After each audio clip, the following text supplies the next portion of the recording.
I would encourage you, brother, to read your Bible. Yep. I really would, because someone who claims to want to defend his people, but disconnects the history of his people from their history, can't defend your people. You can't defend the English if you disconnect the English from the church. The reason why ethnic nationalists are going to lose this fight is because you're fighting it in the wrong terms. You're fighting it in terms that would exclude JC, who comes from Latin America. You're fighting it in terms. You're fighting it in terms that would exclude Leon and exclude Tan. I just don't understand why the West, in all instances, has to harbour everyone else, whilst the rest of the world, such as in Asia, in Africa, right, has to, like, you know, be bordered controlled to their own ethnicity. Fighting this fight against Islamization, which I'm also opposed to, in the terms that you wish to coin it, is going to lead not just to your defeat, but to my defeat as well. You're going to be the disaster of us all.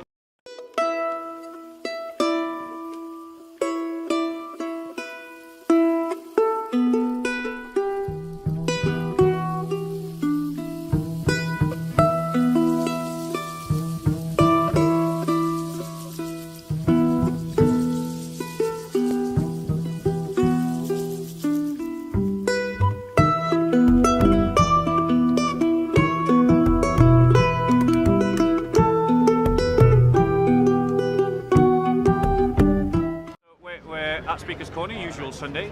However, we are greeted by the spectacle of people opposing the anti-fascista thugs who have made themselves the thought police of the UK, going around brutalising anyone who doesn't have a militant left-wing opinion. So we're going to go and interview them, find out a bit more about what this group is here, explore some of their ideas, and God willing, point them to Christ. And then we'll see. Okay, guys? Excuse me. Are you part of this protest? Are you part of the protest? I'm sorry? Who do you represent? Me? I'm from a YouTube channel called Soco Films. What's the angle? We're Christians. Okay. So are you willing to have an interview about what's going on? I prefer not to say, to be honest. Fair enough. It's best because one of the organisers. I don't want to misrepresent the organizer. No, that's absolutely fine. No worries. Guys, is there anyone who's willing to have an interview with us? You all heard me come and speak to you earlier. I'm from a YouTube channel called Soco Films. It's a Christian channel. That's our angle on things, and I'm just wondering if there's anyone willing to undergo an interview. Thank you very much. Okay, so what's your name? Harrison Clues. Sorry? Harrison Clues. Housen Clues. That's a great name. My name's Bob. That's a pseudonym. It's not my real name, because we have problems with Salafists here at the park who cause problems for people outside the corner. Yeah. So just a few questions. I can obviously see the obvious. You're against antifa. Just explain to me your reasons for being motivated to be opposed to antifa. Well, one of our leaders, Martin Towner, was invited by the Young Conservatives, Yeah. the Young Independents, which is a strain of the UKIP party. Yep. And that speech was meant to be in Milton Keynes. Yeah. And due to far left threats, that speech was shut down through those threats. And also it shows a correlation because the government has also not allowed Martin and Brittany Pettigrew into the country. Really? He flew from Austria and they were going to speak here today. Yeah. So we decided, as they've not been allowed into the country and they're currently being detained, Yeah. we decided to read their speech today, Yep. let their voices be heard, Yep. and stand up for free speech. So basically, you're opposed to Antifa. You're obviously standing up for free speech. I got from you that are you part of the Conservative Party or the UKIP Party or? Independent. Okay. And in terms of your, because I agree that free speech is an important thing. I think that what we're seeing in the UK at the moment is a chilling effect on free speech. That's right, yeah. Hate laws are being used to suppress free speech. Even legitimate conversation has been shut down. And then beyond the boundaries of the law, we have these militant groups like Antifascista. Tugging at the government. Well, they're going beyond what the law permits. That's right, yeah. And they are suppressing free speech further through intimidation, Political violence. political violence, and institutions like universities have been intimidated and backing down and not fulfilling their criteria of being places of education. Totally. I mean, we have a lot of young members, as you can see, and we've seen Yeah. it all today. I mean, Yeah. the more the left do, the more people turn right, and the more they see, the more they are open to free speech. And Yeah. that's why free speech is being harnessed by the right, because it's such an issue, because we are being marginalised by the establishment in the parliament. When you say we are being marginalised, who are you referring to? Who's the we in that Conservative sentence? opinions. Conservative Yeah, opinions. anything, even the Conservative Party, you can argue that they're centrist, in my opinion. Yeah. So they're not really pushing right-wing opinions, and in the Conservative parties are actually the ones grappling free speech at the moment. Yes, yes. So we're standing against that. and I think it's fair to say that there has been a shaking of the right in the sense that a coherent right-wing worldview has collapsed. right, yeah. Now, on that spectrum of right-wing opinion, you've obviously got politically on the extreme, you've got neo-Nazis, Right, yeah. then you've got nationalists, you've got ethnic nationalists, then you've got nationalists, then you've got sort of cultural conservatives, then you're sort of UKIP, and then the conservatives, and so on. Where would you put yourself on that right? I'd say I'm a nationalist. A nationalist. Ardent nationalist, I'm in the sense. An ardent nationalist. Just for clarity's sake, how do you interpret nationalism? Nationalism is a people. A people? Made up of people of our country. Yeah. I mean, there's an old saying that you can, if you take all the planks off a boat and rebuild the boat with different planks, it would be the same boat. I mean, I could argue not.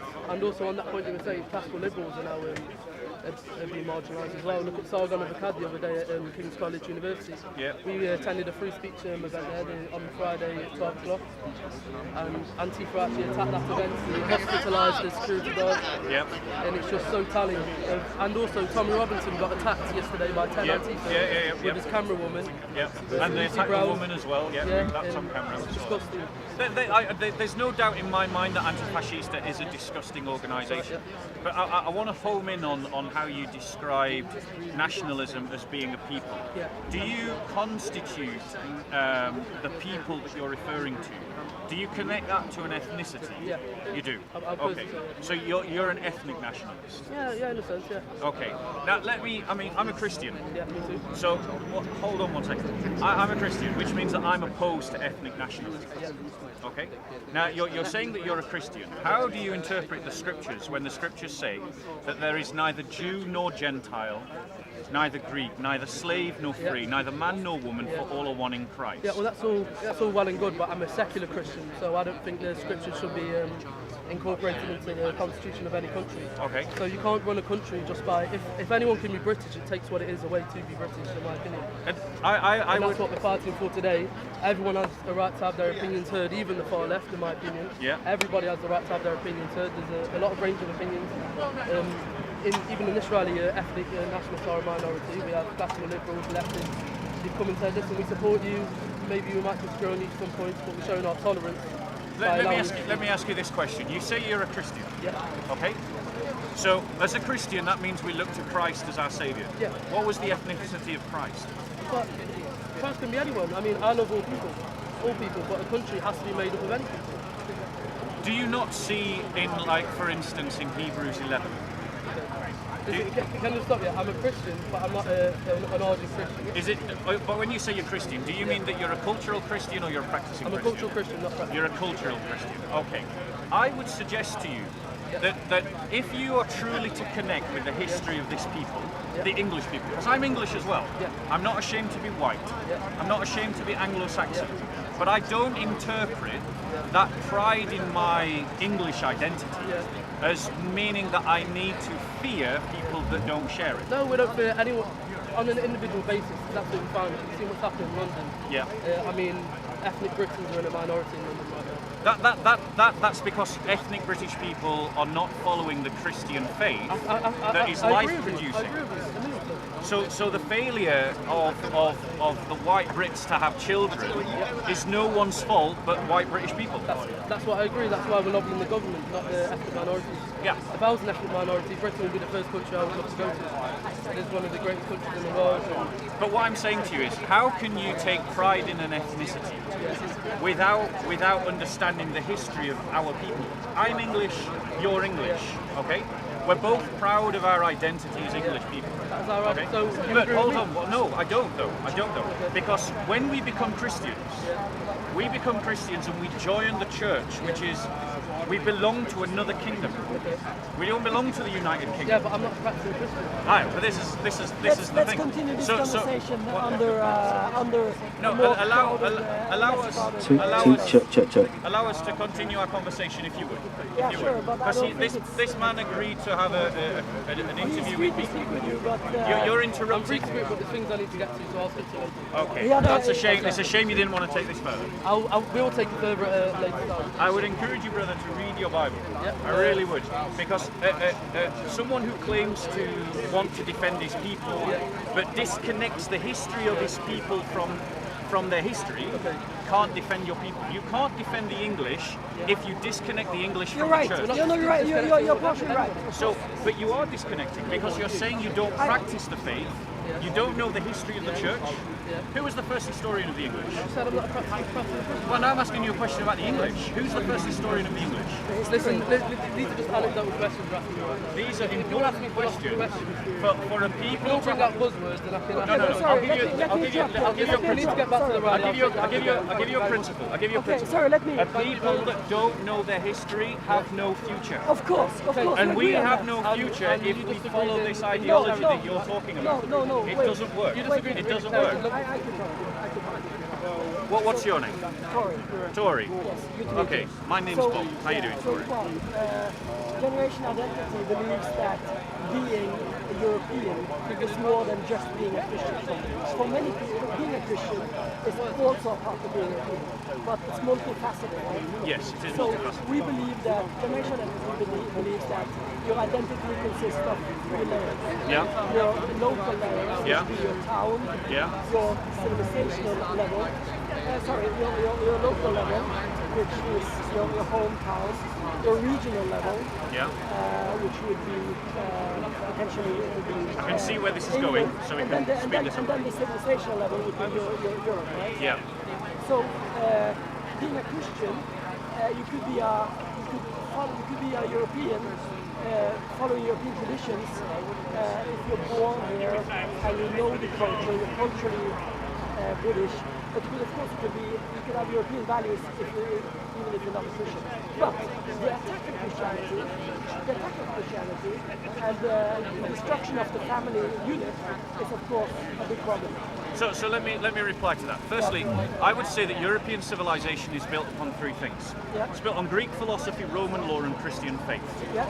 Those are the basic premises upon which every European institution and every European civilization has been founded. Yeah. Now, if you simply identify Europe as geography or as ethnicity, then you're losing the soul of Europe. Of course. So, Two-sided. so It's hold on one cultural second. and Hold on one ethnical. second. So, if we are agreed that European civilization is not ethnic, It's also ethnic. I agree that that's part of it. But if it is not rooted in ethnic, if the soul of the European is built on something that's more ethereal, such as Greek philosophy, Roman law, and Christian faith. Let me finish my point, Tori. Then to deny this, as ethnic nationalists do, then what we're doing is we're not defending Europe. We're not defending our identity with a modernity. Generation Identity is not nationalists, they are identitarians. Okay. And basically, if you replace the people of Europe Yeah. with Christians from Africa, it wouldn't be Europe anymore. Even if they might be Christian, but if you replace the people of Europe, of England, with Christian Nigerians, 100% within 3 generations, Europe will no longer be Europe, even though they are Christian. That's our take on it.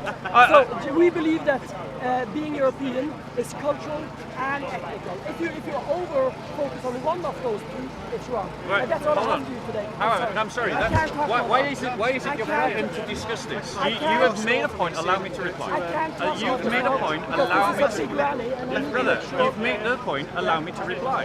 Okay. Allow me to reply.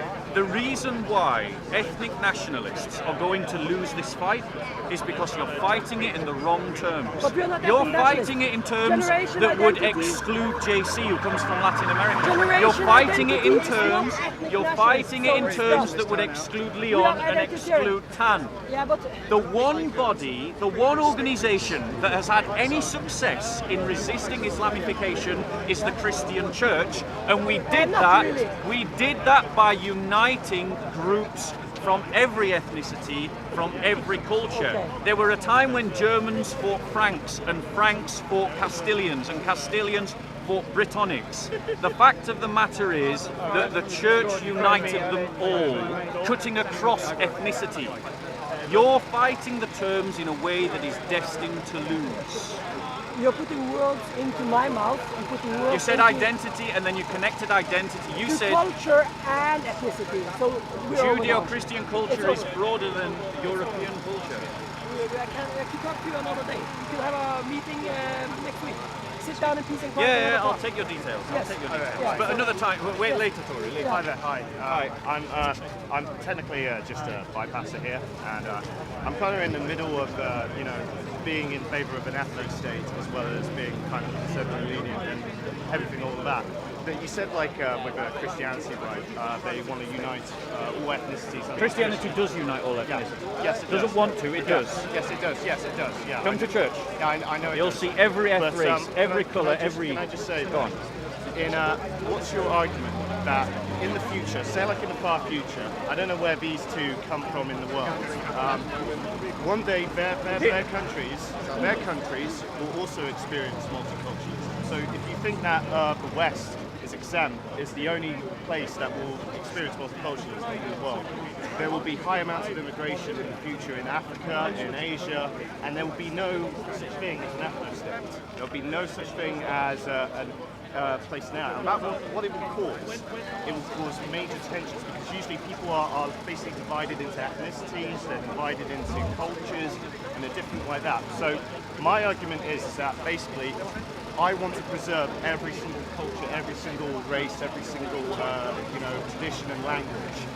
My kind of view, my only disagreement is that if we all kind of, unify into this whole kind of group that we're just people and we're not divided by our ethnicities, which we are technically, we're basically going to eliminate all forms of difference and forms of... Yes, yeah, okay, yeah, sure. So I agree with you, multiculturalism doesn't work. Yeah. As a social policy, multiculturalism has been a disaster here in the UK. Yeah. And anyone watching anywhere in the world, don't imitate the West, don't imitate England. Multiculturalism is a failure. Liberal multiculturalism is a failure. Yeah. But there is another kind of multiculturalism that I would like to propose, which is Christian multiculturalism.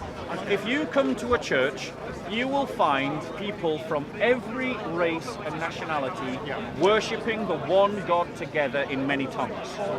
The reason why they are able to do that is because they are united by a common set of beliefs and a common set of values. Liberal multiculturalism, by contrast, says that everyone keep your own values and everyone keep your own beliefs in your own little ghettos. And that's why it's failing, that's why it's causing division. Christianity has the answer to that in the sense that it unites all groups, all nations, according to, as it's described in the book of Revelations, all the nations coming together in the worship of the one God, in the one church. Now, this works because of the common beliefs and the common values. Now, in terms of the UK, the English, I'm every bit as proud of my English heritage as anyone else here. So much. Okay? However, what I find strange is that we have a group of people claiming to defend an ethnicity without any direct connection to that ethnicity's culture and history, which is Christian and in the church. Yes, yeah. Now, however, the thing is, I could say, like, if I'm a Muslim, right, I could say the same thing that Islam it harbours every single race. It does? It does that. But my problem is that, like, Tommy Robinson said this as a great quote, and he says that there's only one type of immigrant that is causing problems here and everywhere in the West. It's not the blacks, it's not the East Asians, it's not the Indians, it's not the Nigerians, it's the technical, or the Eastern Europeans. It's technically the Muslims that are creating the ghetto. You seem to conflate race and religion there.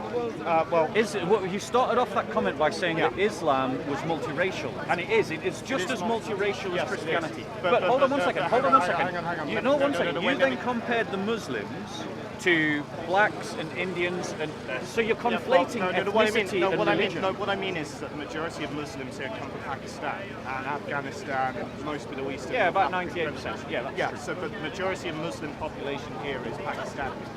And I haven't got a problem with Pakistani people as an ethnicity. It's just the problem is that their culture is a Sunni type of Islam that self-segregates themselves throughout different communities.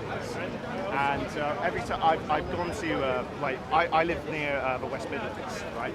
Birmingham, there are areas that used to be full of Irish, Italian community stuff. They've now all been replaced by Pakistani communities that have self-segregated themselves.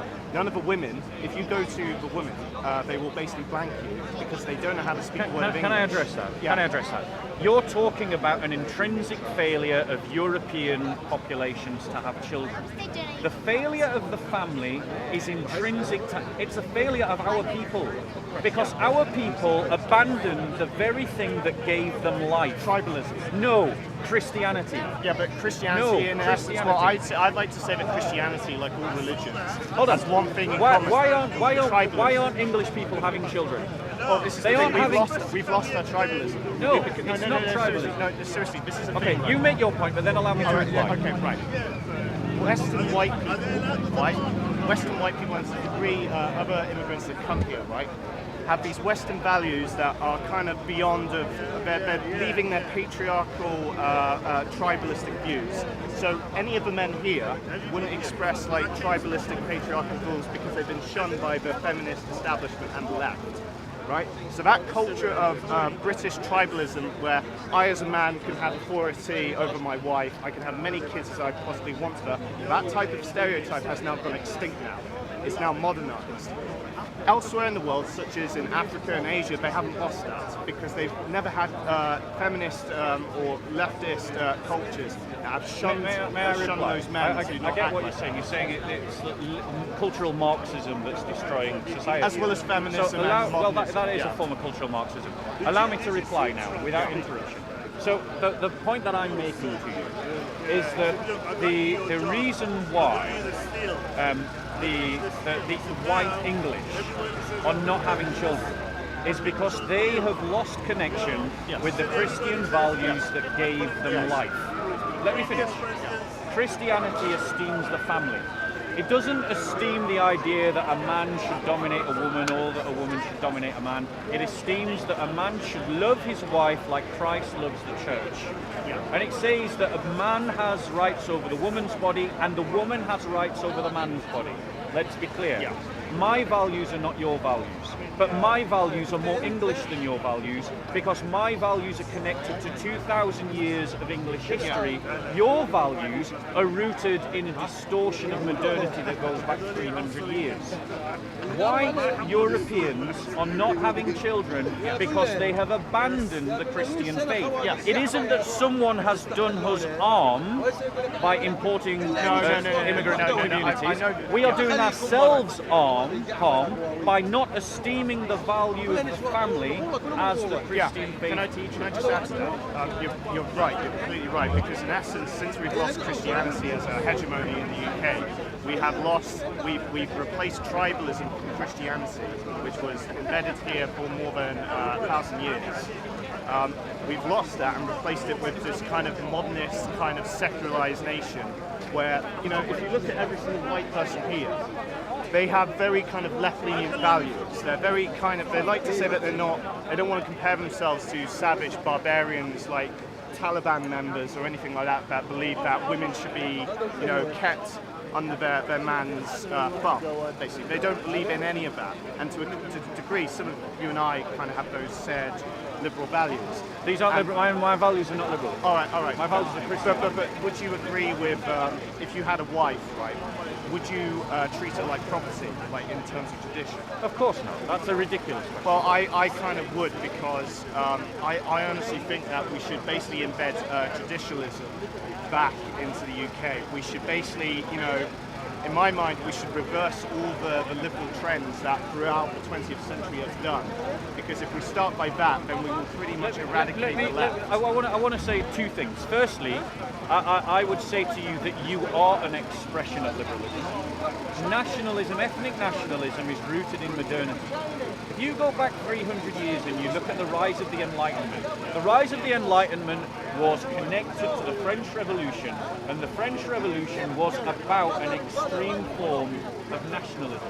It wasn't ethnic nationalism, to be fair to the French Revolution. Back in those days, Hold on one second. Christianity supersedes tribalism. You misunderstand my faith if you think that it's tribalistic. The only patriotism that I have is to the church. That means that if the English are opposed to the church, then I am opposed to the English. Okay, can I just say, are you one of those New Testament Christians that make up the majority of Christianity in the world? Or are you one of those Christians that also have connections to the Old Testament, which were more kind of Judaic? So, again, we have to correct you. What you've done is misidentify Christians to the Marcion heresy. The Marcion heresy was condemned by the church. The church believed... When was it condemned? It was condemned in the 2nd century. Okay.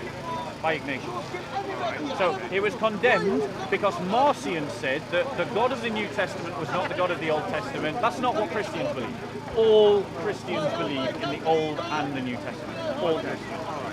Now, the fact of the matter is, the God of the Old Testament used the Jews. But then, at the arrival of Christ, Christ sent out the apostles into the world to teach and baptize the nations in the name of the Father, the Son, and the Holy Spirit, and to teach them to follow Christ's teaching.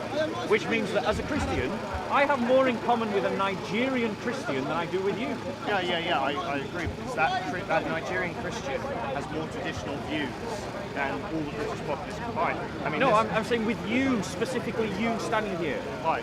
Because you are in denial of Judeo-Christian values. I'm not. I never said I wasn't.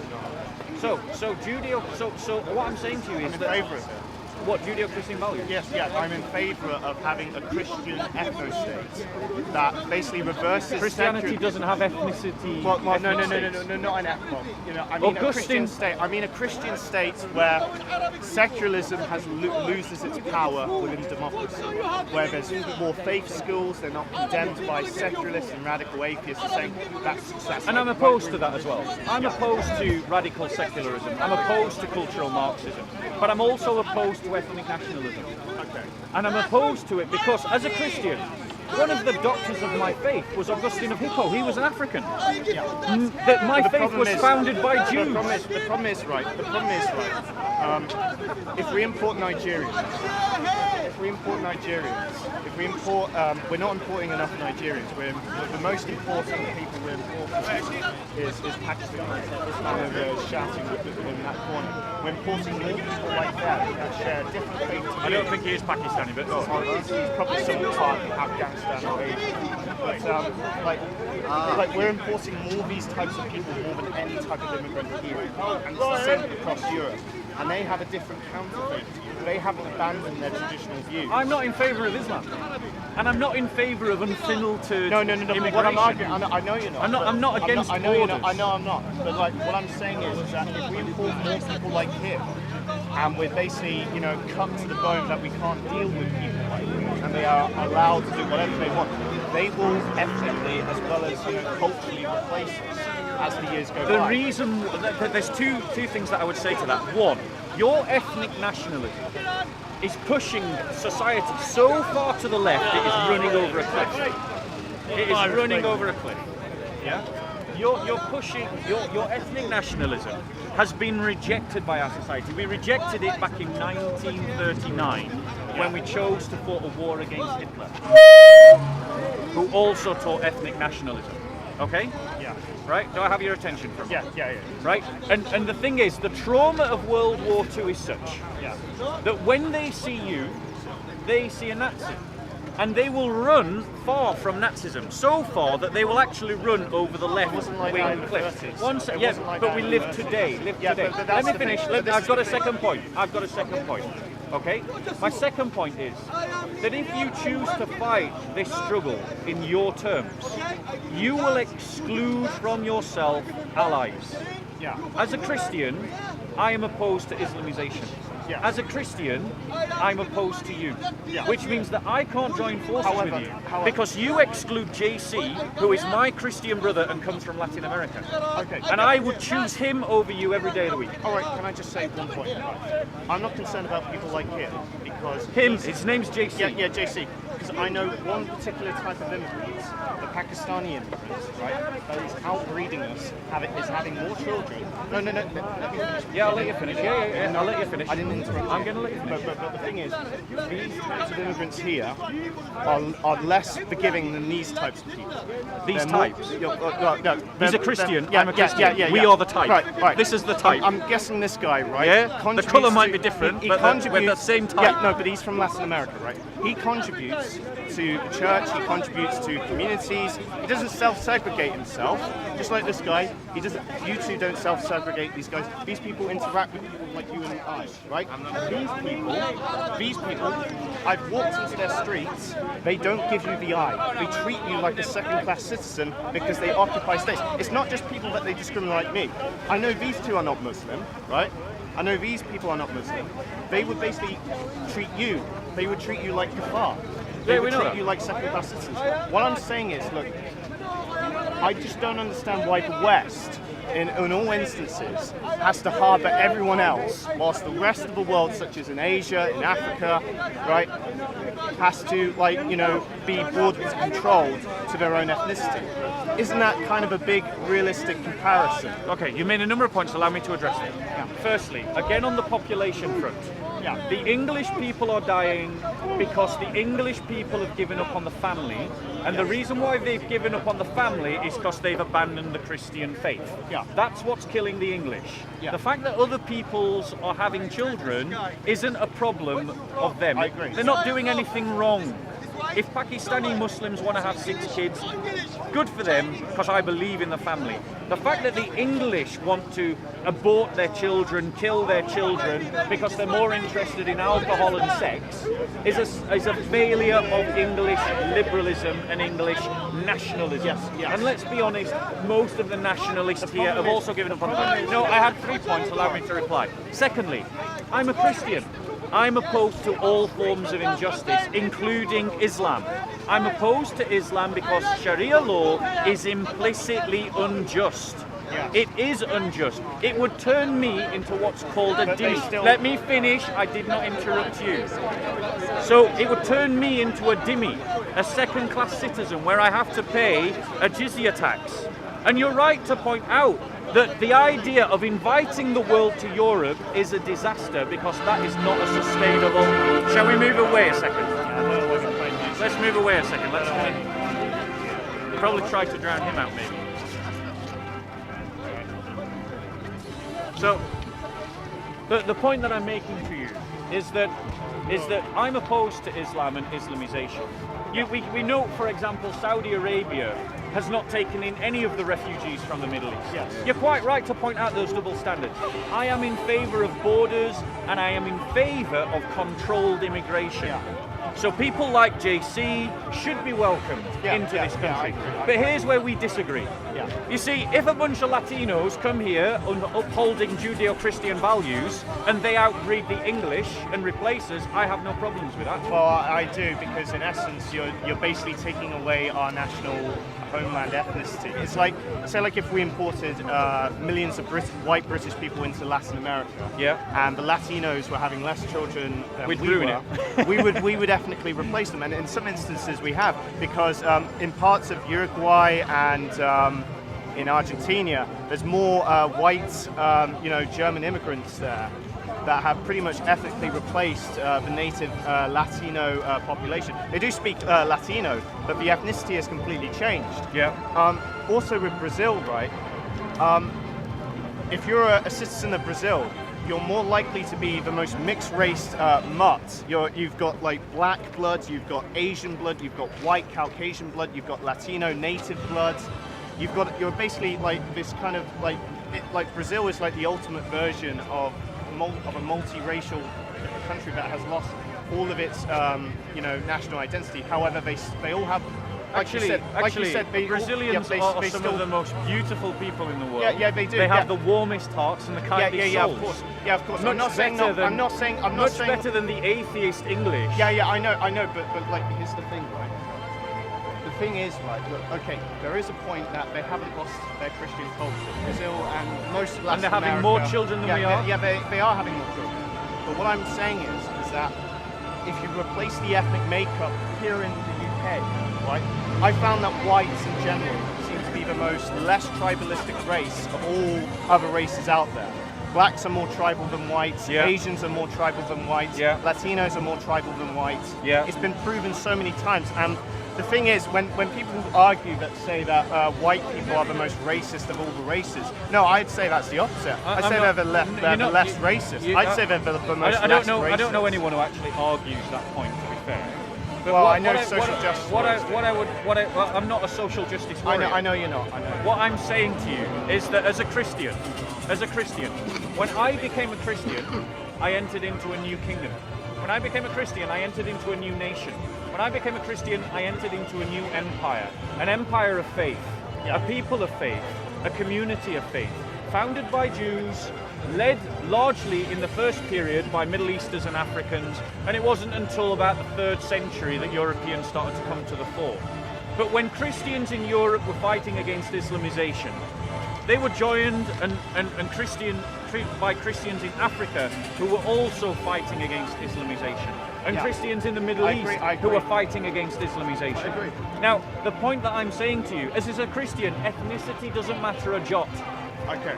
It doesn't matter a jot. But in this world, I would agree with you if we were living in the 15th century or the 17th century, when the world was having less babies as it is right now. Right now, in the developing world, people are having more and more babies to the point that, if you're a family in Nairobi, right, you're having so many children that the majority of your children won't live to the age of over 10, because the chances of them living is extremely slim because there's only very few food. And what do when they can't find food or water or a place to live? They migrate to other places across Africa. And Christianity gives the answer to that. It's called charity. But if you give charity, it doesn't matter what faith or ideology you are. If you give faith and charity and you're giving them encouragement to have more children, that's not going to solve the problem. The problem is infrastructure, because here's the reason, again, why you're wrong. Back in the 1800s, the English had the same problem. Working class families were having children in urban situations where there were high levels of diphtheria, high levels of syphilis, high levels of other kinds of diseases connected to the lack of infrastructure in towns. The way that was solved was by investing in infrastructure to support the population. And that's all that needs to happen in Latin American countries and in other countries. And Christianity will lead to that. Okay. Just like it led to it in the UK, it will lead to it in Latin America. Can I just ask you a question before I move on to somebody else? Yeah. Because this is a really nice, neat discussion we're having. Yeah, and this is how discussion should be, not like how the anti-fascists do it, where they attack people. I'm thinking, I just came from a liberalist meeting. And basically what they want to do is they want to be the anti-political correctness party in the UK, because you know that the Tories and Labour are pretty much two politically correct parties. What we want to do is, with this party, we want to basically revert the far left, because in essence, like everyone here, I could basically generalise everyone here around me has left-leaning views in some way or another. I don't have left-leaning views. I have Christian views. You're an example, but I can summarise. So is JC. I'm pretty sure Leon's not left-wing either. Okay, but and definitely not in Europe. Everybody's in Europe. You've either got left-leaning views in some way or another, right? My political mission, is to revert those left-leaning views you all have, right? And revert back to the way of tribalism, back to the way it used to be when our forefathers, our ancestors, Our used to forefathers have. joined with the Franks and the Germans in the Crusades. Yes, I am got a Our problem with that. forefathers were I haven't got a problem with internationalists because our forefathers were Christians. Yeah, but you know do that not book- speak for the English. No. I am English, and I know more about our history than you do. Well, you can't really say that because I'm English as well. Right, so let's just discuss English history then. Let's Yeah, discuss well, English the English history. history used to be tribalistic. Who was one of the first archbishops of Canterbury? Why, I don't know much. He about was the called history of that. Augustine. Where did Augustine come from? Okay, He came from somewhere- Africa. Yeah. An African was the first Oh, he archbishop wasn't. of He Canterbury. wasn't necessarily black. He was not. He was North African. He was Middle Eastern. He wasn't English. Yeah, I know He he wasn't wasn't English. Anglo-Saxon. Yeah, I know, But look- the Anglo-Saxons came would from- kiss but- his ring and Yes, bow to yeah, his because feet he was a convert. because he converted the European populace to Christianity. no, which- there you go Why- again, not knowing the truth of the English history. The English were already exposed to Christianity because of the Celts Okay. and because of the Celtic saints. Okay. The fact of the matter is, and here's my final point to you, Okay. Christianity is not tribalism, it is an internationalist people that live in solidarity with one another. Two, fighting this fight against Islamization, which I'm also opposed to, in the terms that you wish to coin it, is going to lead not just to your defeat, but to my defeat as well. You're going to be the disaster of us all. You need to become a Christian and you need to join a muscular Christian faith, because only a muscular Christian faith has ever shown any historical precedent for defeating Islamization. Okay. All right. Okay. That was a great point. Okay, I'm going to take care. So what we've discovered here is that it is possible to agree with your opponents. This group, I'm going to assume, based upon the 2 interviews that I've done, or the 3 conversations that I've had, are an ethno-nationalist group. And it strikes me that they are protesting about the right thing for the wrong reasons. They're protesting for freedom of speech and against thugs like antifascista, which is a good thing, but they are doing it for the wrong reasons. They're doing it because they see it as a stepping stone to encapsulating some new form of tribalism, some new form of ethnic nationalism. Let me be clear, as Christians, that as Christians we join a community of faith, a community that is internationalist and multiracial, but it isn't a community like some liberal multicultural hippie commune. That's not what we believe. As Christians, we have an identity that is rooted in Judeo-Christian values and Judeo-Christian beliefs, which means that I have more in common with a Christian from Pakistan and a Christian from Nigeria than I do with the English behind me. And as such, as a Christian, I must oppose both the cultural Marxism of the left and the Islamization of the Salafists and the ethno-nationalists. And I would like to say to all my brothers and sisters that the church needs to be at the front of this fight. It needs to be at the forefront of this cultural war. Because if we do not come to the front to stand up for a Judeo-Christian worldview and stand in solidarity with our own brothers and sisters, the fight will be left to Islamists and misguided anti-fascists on one side and ethnic nationalists and cultural conservatives on the other, and that will mean we all lose, because the ethnic nationalists, whichever side wins, the Christian church loses. But the Christian church and Christianity provides the one platform upon which people can stand up for the good against what is evil, and do so in a way that is not exclusive to others. Christians have learned through our history that we have something precious to defend. And a Christian politic based upon a Christian worldview is what is required of the church right now. We can't simply borrow from the politics of the conservatives or the communists. We can't borrow from Labour or the Liberal Democrats. We have to look at what does it mean to be Christians and political. What does it mean to stand up for the church, to give our resources to the betterment of the church and the improvement of our people as a community? Because only Christianity has the answer to this kind of problem. Only Christianity has had a proven track record of resisting and overturning Islamization. Only Christianity has defeated communism. Only Christianity has outlived National Socialism. The fact of the matter is that Christianity, not ethnic nationalism, Christianity, not cultural Marxism, Christianity, not Islamization, is the best future, offers the best future for Europe and for the world. But that can't happen unless the church becomes, as it were, in quote marks, nationalist for its own identity, patriotic to the church, and that each of us give of our talents, of our skills and of our abilities to the betterment of the church and the cause of the kingdom.